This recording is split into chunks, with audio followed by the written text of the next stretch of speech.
¿Qué tal, amigas y amigos? En esta ocasión nos encontramos transmitiendo para 3 Grados News y queremos agradecer primero y darle la bienvenida al doctor Jorge Alberto Alatorre Flores, quien es presidente del Comité de Participación Ciudadana del Sistema Nacional Anticorrupción, que el día de hoy se encuentra con nosotros aquí en la ciudad de Oaxaca participando en este importante seminario nacional que ha sido organizado por el Comité de Participación Ciudadana del Sistema Estatal de Combate a la Corrupción, y quien agradecemos primero que nada que nos puedas acompañar en esta entrevista. Encantado de estar con ustedes.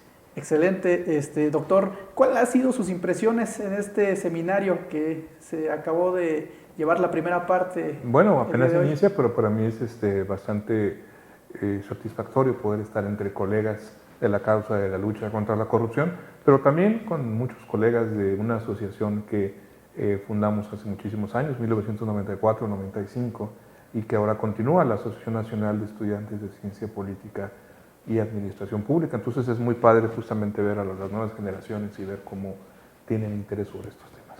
Excelente, doctor. Del 94 a la fecha, ¿cuál ha sido la experiencia al frente o participando en estos espacios? Bueno, en aquel espacio solamente participé durante los últimos año y medio que estuve como estudiante, porque no se vale dejar de ser estudiante y seguir queriendo estar en la política estudiantil, no es lo mío. Pero la diferencia importante que ha habido entre en aquel entonces y ahorita es que a las diferentes generaciones de politólogos nos tocan diferentes tiempos para analizar. En aquel entonces estábamos analizando lo que son los tiempos de la transición a la democracia. Muy brevemente, a raíz de los eventos del 11 de septiembre, también vimos un cambio de paradigma internacional importante, y ahora lo que les toca ver a estas generaciones son tiempos de regresiones autoritarias, de degradación democrática por el ascenso de líderes carismáticos, demagógicos, que ofrecen muchas soluciones mágicas que son compradas por amplios públicos. Entonces yo creo que les toca un tiempo también muy interesante para analizar a los compañeros. Excelente. Hablamos específicamente del tema de la corrupción. A lo largo de los años, ¿qué ha pasado? ¿Se ha estado estancando el tema de este problema, de este flagelo social, podríamos decir, que pues, de alguna forma perjudica a nuestro país? Sí. ¿Cuáles han sido esas causas que nos han...? Bueno, la corrupción existe desde que la humanidad tiene sentido de su ser. Suponer o decir que la corrupción llegó con los españoles es francamente una mentira y una muestra de profunda ignorancia. La corrupción existía incluso en las épocas del Imperio Azteca, pues, tan es así que aquellos colectores de impuestos que abusaban de su autoridad tenían penas bastante graves, ¿no? Que incluían ejecuciones, y en algunos casos he leído que incluso hasta hacerlos pozole.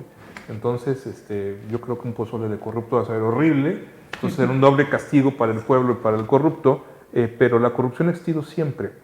Lo que hemos tenido más recientemente es una noción de cómo este fenómeno se activa, cómo interactúa, cuáles son las dinámicas que permiten perpetuar ciertos protocolos, ciertas rutinas para abusar no solamente del erario, sino de la confianza pública. Entonces lo que puedo decir es que tenemos más herramientas para ello. Definitivamente no resulta muy halagüeño vernos en los índices, pero yo quiero invitarles que más allá de ver los índices tengan conciencia de lo siguiente. Cuando el índice, por ejemplo, de percepción de la corrupción de Transparencia Internacional, que es una institución, una organización muy sólida, muy seria, comenzó en 1994, 1995 también, se estaban analizando en aquel entonces 48 países. México está desde esa edición, ahora se analiza en 180. El que nosotros subamos o bajemos del lugar no depende nada más de nuestro desempeño, sino del desempeño de los demás. Lo que es importante es ver cuál es nuestro peso específico a lo largo de este tiempo. Y si ustedes analizan, no tomen mi palabra por cierta, bajen los índices, los pueden encontrar en la página, desde el 94 a la fecha, y se van a dar cuenta que la corrupción es profundamente estable. Pero no solamente en México, bajen los de Estados Unidos, bajen los de los países nórdicos, bajen los de los países asiáticos y verán una profunda estabilidad de la corrupción. Entonces yo creo que es importante comprender que si bien es cierto que un índice basado en percepciones nos da cierta información, es importante que lo complementemos con otros índices para tener claramente no solamente qué piensa la gente, sino dónde le duele. Y para esto es muy importante el esfuerzo que hace el INEGI, que hace la encuesta nacional de calidad de impacto gubernamental, en donde no solamente evalúa lo que piensa la gente de la corrupción o lo que ha oído de la corrupción, sino dónde específicamente la sufre a nivel estatal y nivel municipal.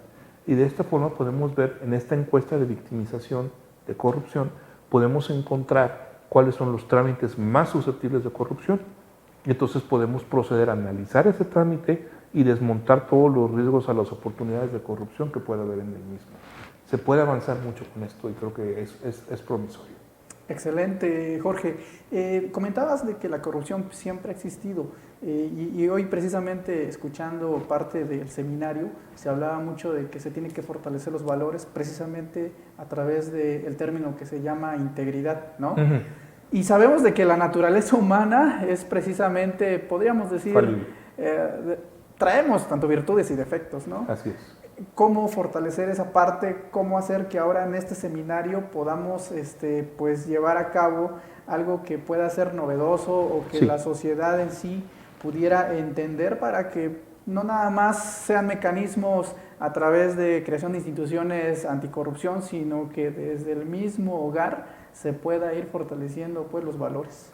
Bueno, el problema que yo tengo desde mi perspectiva de lo que yo estudio, que es este tema, yo soy un firme creyente no en los valores, sino en los incentivos. De que para que logremos generar una conducta, no solamente es importante que haya valores, pero eso se asume que se dan en la familia y no se dan en todas. O el ser humano puede tener una educación en valores y por su falibilidad pecar, por llamarlo de alguna forma, ¿no? Entonces yo no creo tanto en la perspectiva de los valores, yo soy más bien de la perspectiva de los incentivos y de las instituciones. Como comentaba en mi conferencia, la integridad es hacer lo correcto sin que nadie te esté vigilando. Claro. Y para esto tenemos que pensar en dos tipos de integridad. En la integridad por convicción y la integridad por conveniencia. La integridad por convicción significa que eres efectivamente un ser humano íntegro, que te vas a comportar y qué bueno que los haya, y sí los hay. Hay funcionarios públicos que a pesar de ganar una cantidad muy pequeña de sueldo y estar horas, incluso fines de semana, son profundamente íntegros y les debemos mucho. Pero también es posible que haya funcionarios que no tengan esa integridad. Para poder contar con un manto de protección contra los funcionarios no íntegros, necesitamos una integridad por conveniencia. ¿Qué significa esto? Que más te valga ser íntegro, porque si no los mecanismos de detección están tan afilados que tu riesgo de ser detectado es alto y tu riesgo de ser enjuiciado también lo es. Entonces yo creo que necesitamos una integridad de la convicción y una integridad de la conveniencia para que juntas puedan actuar en un mejor entorno público. Excelente. Comentabas de los incentivos. ¿Cuáles serían esos incentivos? Bueno, los incentivos para empezar tienen que ver con que si haces una innovación en tu trabajo, se te reconozca, se te considere para subir escalafonariamente, existan ciertos tipos de bonos debidamente estipulados para aquellas personas que no solamente son productivas, sino que aportan a la función pública. Entonces, esa es una de los incentivos que puede haber.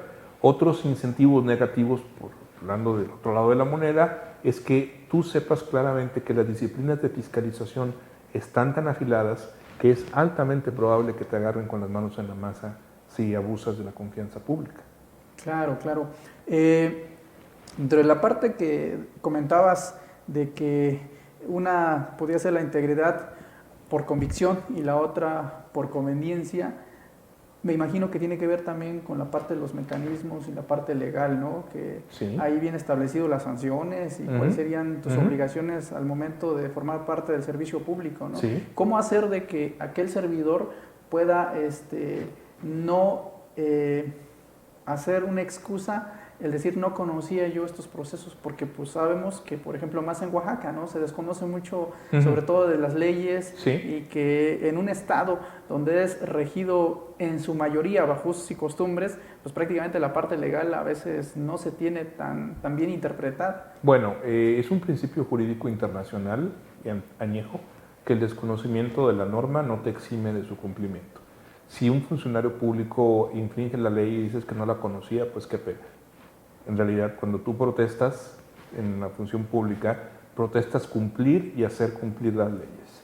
¿Cómo las vas a cumplir y hacer cumplir si no las conoces? Si tú estás aceptando un puesto público, es porque tú estás aceptando la responsabilidad de enterarte de cuáles son tus atribuciones y cuáles son las cosas que se esperan de ti. No puedes tú decir es que no conocer la ley. Es una excusa muy pobre y además inválida en tribunales. Claro. Por último, doctor, ¿cuáles son los retos que enfrenta ahorita nuestro país y cuáles serían las oportunidades para poder ver no solamente a México, sino a todos los estados que conformamos esta república, pues en un futuro podríamos verlo como pues con un contexto mucho más positivo? Yo creo que el reto más importante es comprender que el combate a la corrupción tiene que hacerse con el concurso de los tres poderes y la sociedad. No es un combate que pueda hacerse de una forma unipersonal o voluntarista, es un combate que requiere de los tres poderes y por lo tanto requiere la participación sistemática y sistémica como pretende el Sistema Nacional Anticorrupción. Uno de los riesgos es que dentro de estas iniciativas, por demoler todo aquello que no existe, estés tirando el agua sucia con todo y el niño. Se trata de entonces de hacer las reformas que sean pertinentes, pero no dejar de apostar por este sistema. Excelente. ¿Algún comentario final? No, pues en realidad no tengo otro más que tengamos claro que no tengamos por qué ser fatalistas. El que México sea un país con corrupción no tiene que condenarlo por siempre. No existe un país sin corrupción en el mundo, pero hay una diferencia muy importante entre los países que tienen corrupción y la corrupción que tienen otros países. Se trata de que nosotros brinquemos de este grupo a este.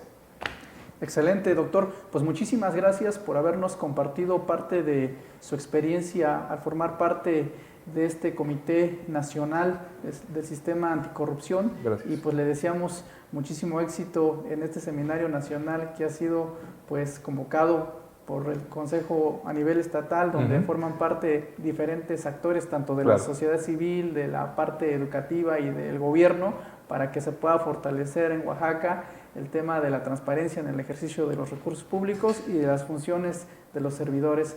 Pues muchas gracias, doctor, y que Encantado. Oaxaca sea una excelente experiencia y bienvenido nuevamente Me da mucho a nuestro gusto. estado. Encantado de estar aquí. Muchísimas gracias.